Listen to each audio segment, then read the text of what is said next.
반갑습니다. 이번 시간에는 여기 이제 매독이랑 그다음에 뒤쪽에 가을철 열성 질환들 이렇게 해서 구성을 해봤습니다. 어떻게 하다 보니까 이번 시간에는 매독인 스피루에타랑 쯔쯔가무시, 리케차, 그다음에 나머지 열성 바이러스 질환들 이렇게 해가지고 세 가지가 조금 섞여 버렸는데요. 하다 보니까 그 리케차는 어차피 쯔쯔가무시밖에 없죠. 그리고 스피루에타 같은 경우에는 다른 두 가지 질환들이 여기 뭐 라임병이라든지 렙토스피라증이 한 번도 출제가 되지 않아서 그렇게 따로따로 구성하기가 조금 애매해서 같이 한번 모아봤습니다. 자, 먼저 매독 같은 경우에는 거의 매년 출제가 되는 문항이기 때문에 반드시 알고 계셔야 되는 문항이죠.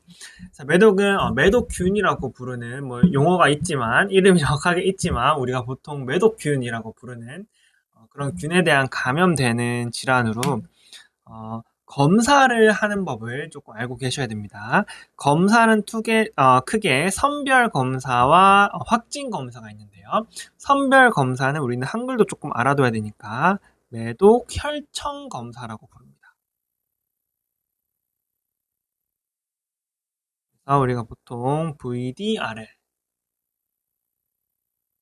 혹은 뭐 레아닌 어쩌고인데 어쨌든 RPR 이렇게 두 가지로 부르는 매독 혈청 검사가 있고요. 그다음에 이제 확진 검사 같은 경우에는 매독균 혈구 응집 검사라고 합니다. 매독균 혈구 응집 검사. 우리가 보통 TPHA라고 부르는 이 두 가지 검사가 있는데요. 두 가지의 차이점에 대해서 조금 알고 계셔야 됩니다. 자, 먼저 매독 혈청 검사 같은 경우에는 매독균을 검사하는 게 아닙니다. 얘는 이제 주로 매독에 의해서 우리 매독이 세포들을 조금 많이 손상시키는 그런 특이한 그런 게 있죠. 그래서 이 매독에 의해서 세포가 손상이 되면 여기서 이름까지 알고 싶지 않으실 테니까 무슨 이렇게 물질이 나옵니다. 여기 카디오리핀이라는 게 나오는데 그게 궁금하지 않으시겠죠? 그래서 이 어떠한 물질의 카디오리핀에 대한 항체가 레아긴인데요. 이렇게 나오는데 이 레아긴을 측정하는 방식입니다. 그래서 우리가 보통 역가를 측정하기 때문에 여기서는 1대 8 이상이면 그러니까 이제 이거를 희석시켰다는 거죠. 8배로 희석시켰는데도 이 레아긴이 관찰되면은 우리가 매독의 양성이다라고 부르는 이 검사가 양성이다라고 판단합니다. 자, 그런데 얘는 잘 보시면 아시겠지만 세포 손상으로 인한 발생하는 카디오리핀이라는 물체에 대한 항체입니다. 그러니까 매독균에 대한 항체가 아니고 세포 손상의 정도를 확인한다고 보시면 됩니다. 자, 그러면 세포를 손상시키는 건 매독밖에 없냐? 절대 아니죠. 그렇기 때문에 얘는 위양성이 많은 선별검사다라고 보시면 되겠고요. 싸고 간편하기 때문에 주로 이용합니다.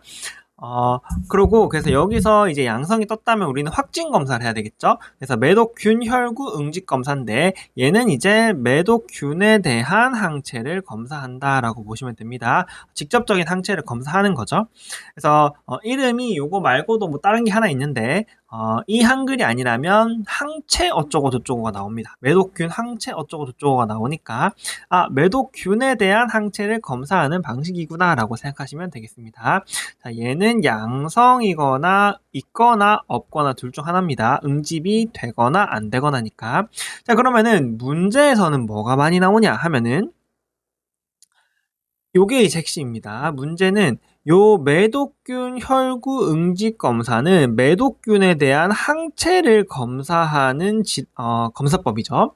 그런데 항체는 우리 아시겠지만 기억세포 같은 걸 통해서 우리 몸의 대부분은 평생 유지됩니다. 약간 IgG 같은 느낌이죠. 그래서 이러한 경우에는 한 번 양성이면 평생 양성이다. 치료해도 평생 양성이다라는 게 중요합니다. 이게 시험에 굉장히 많이 나옵니다.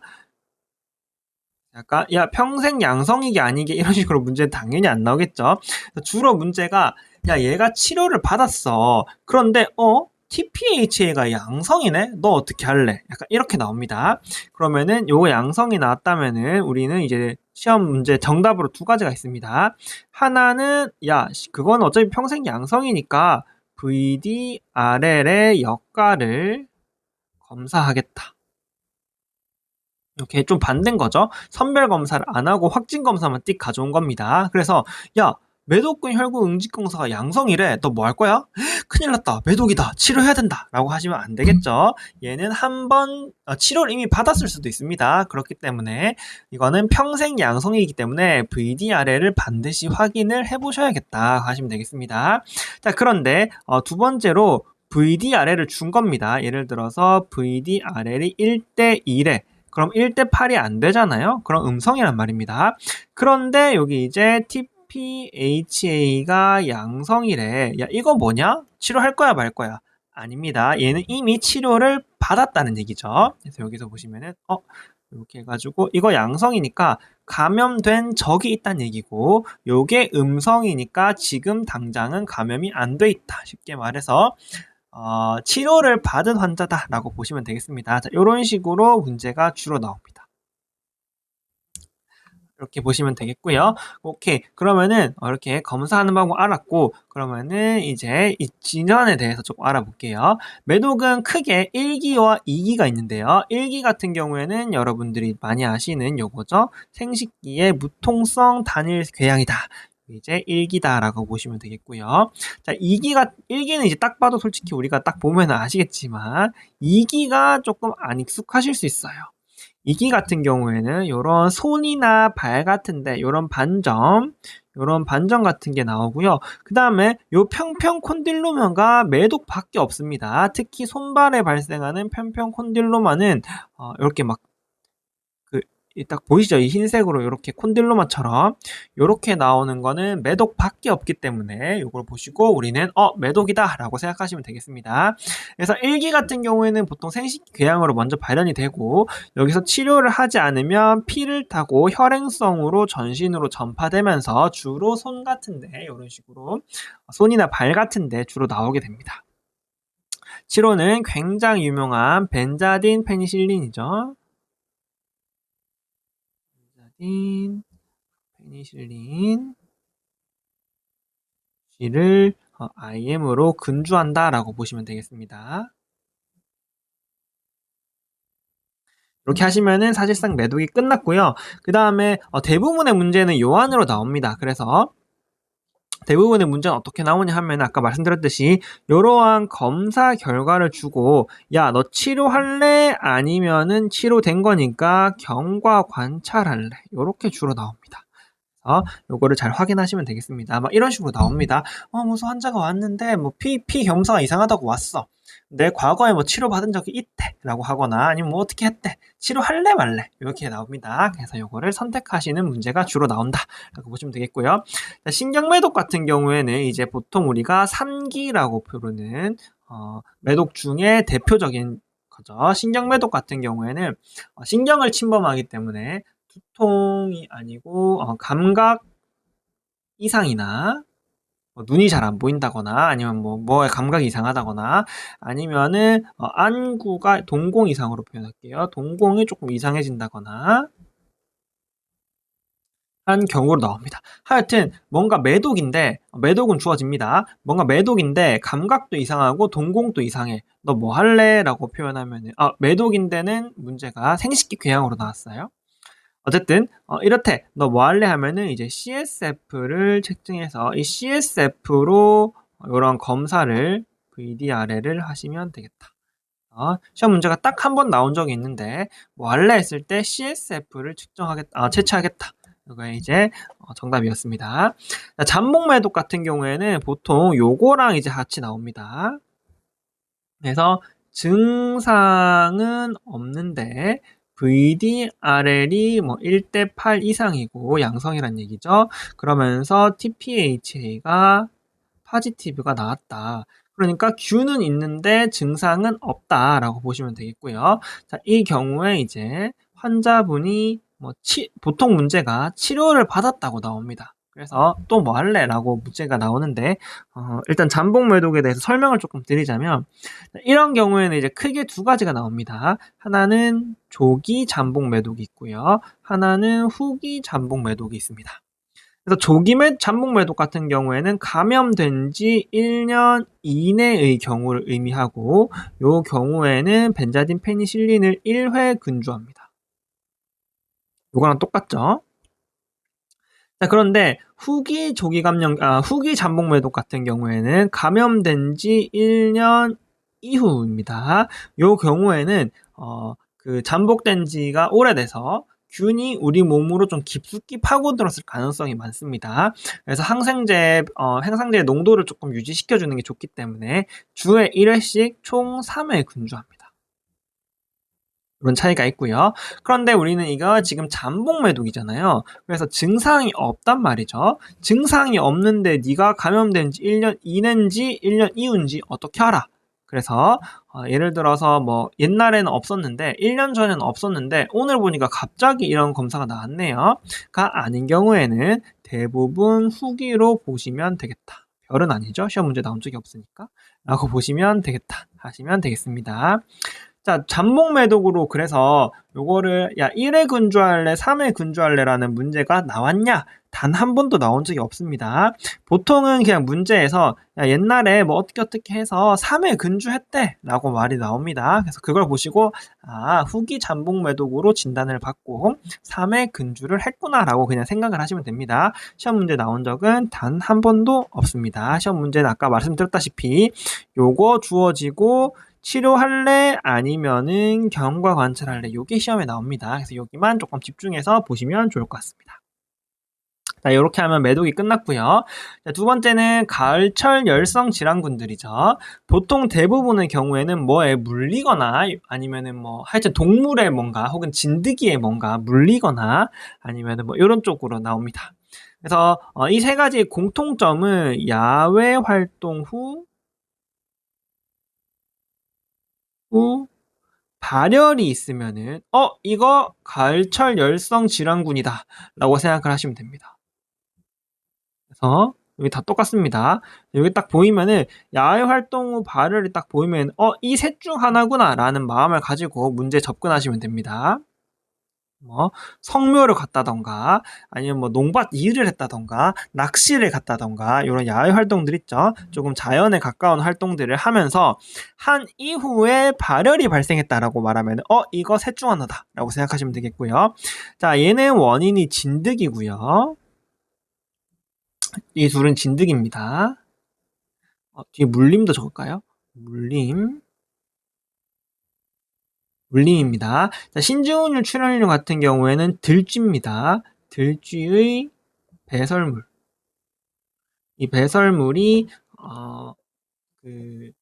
건조되면 얘가 이제 에어로졸 형태로 공중으로 분비되면서 그 공중으로 분비된 배설물을 우리가 흡입하면서 만들어지는 질환이다라고 보시면 되겠고요. 자, 여기 진드기에 물렸으니까 이런 물린 자국들이 남을 거죠. 그래서 이 자국들을 자세하게 보시면은 요게 이제 제일 중요하니까 요거만 볼게요. 요게 제일 중요합니다. 물린 사진이 반드시 주어집니다. 반드시 주어지면은 우리는 이 사진만 잘 보면 되는데 이 사진을 잘 보면 이 불구스름하게 이렇게 있죠? 물린 자국이. 여기도 이제 물린 자국이 이렇게 불구스름하게 있죠? 차이가 뭐냐? 얘는 정중앙에 까만색 점이 하나 찍혀 있죠. 가피가 있다는 겁니다. 에스카죠. 가피가 얘는 있고 얘는 가피가 없다라고 보시면 되겠습니다. 그래서 야외 활동 후 발열은 공통적인데 얘는 가피를 보인다. 얘는 이제 가피가 있고 얘는 가피가 없다는 게 특징입니다. 그래서 문제를 딱 봤는데 사실 가을성 열성 질환이야. 야외 활동 후 발열 있어. 근데 사진이 주어졌네? 그러면은 야 가피만 보시면 됩니다. 가피 있어? 쯔쯔가무시야. 가피 없어? 중증 열성 혈소판 감소 증후군이야 라고 생각하시면 됩니다. 치료 같은 경우에는 얘는 리켓 자세균이니까 항생제가 있겠죠. 독시사이클린이 있습니다. 그 다음에 얘 같은 경우 바이러스죠. 바이러스는 치료제가 없기 때문에 얘는 대증 치료합니다. 수액이나 요렇게 이런 게 나오죠. 시험 문제는 당연히 항생제는 시험에 나온 적이 있고 얘는 시험에 나온 적이 없이 진단만 시험에 나왔습니다. 자, 그런데 이렇게 하면 되냐? 끝이냐 하면은 사실은 끝이지만 조금 추가를 하자면은 여기 이름도 보시면은 중증 열성, 그래서 뭐 이거는 뭐 시비어 피버니까 그렇다 치고요. 이름이 뭐야? 혈소판 감소 증후군이죠. 그래서 여기 같은 경우에는 추가적으로 혈소판과 백혈구가 감소되는 경향이 아니죠. 감소됩니다. 여기를 보시면 되겠다. 딱 보시면은 보통 의식의 흐름은 이렇죠. 야외 활동 후 발열이 셋 중 하나야. 근데 사진이 딱 주어졌네. 뭔가 물렸네. 그럼 쯔쯔가무시거나 SFTS거나 둘 중 하나인데 야 가피가 없어. 에이 그러면 이거겠지. 혹시 모르니까 혈소판 백혈구 살짝 볼까? 떨어져 있네. 맞네. 이런 식으로 보통은 가시면 되겠다. 이게 이제 핵심이다. 보시면 되겠습니다. 자, 그 다음에 이런 사진이 주어지지 않았어. 뭐에 물린 게 없네. 그러면 이제 신증후군 출혈열 쪽으로 많이 가는데요. 한 문제가 딱 출제됐었고 생각보다 옛날 문제긴 했습니다. 자, 그래서 요거 같은 경우에는 이제 한타 바이러스에 의해서 감염되는 건데 얘는 이름부터가 이름에 모든 게 나와 있어요. 신증후군 AKI라는 거죠. 출혈이 있다는 거죠. 그래서 여기 같은 경우에는 신증후군 AKI로 핍뇨나 아니면은 CVAT를 보일 수 있고요. 그 다음에 추가적으로 뭐 결막충혈 같은